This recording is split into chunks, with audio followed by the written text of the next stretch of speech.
দীর্ঘ ৩ বছরেরও বেশি সময় কোমায় থাকার পর অবশেষে মারা গেছেন থাইল্যান্ডের রাজকুমারী বাজরা কিটিয়াভা।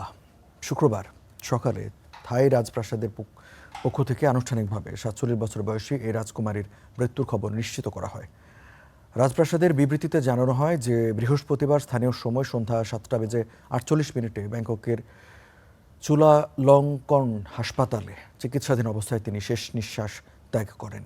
এর আগে ২০২২ সালের ডিসেম্বরে পোষা কুকুরকে ব্যায়াম করানোর সময় হঠাৎ হৃদরোগে আক্রান্ত হয়ে জ্ঞান হারান তিনি।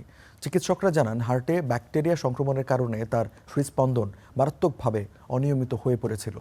রাজা ভাজিরালংকর্নের ৭ সন্তানের মধ্যে জ্যেষ্ঠ বাজরা কিটিয়াভা ছিলেন থাই রাজপরিবারের সবচেয়ে যোগ্য ও উচ্চশিক্ষিত সদস্য।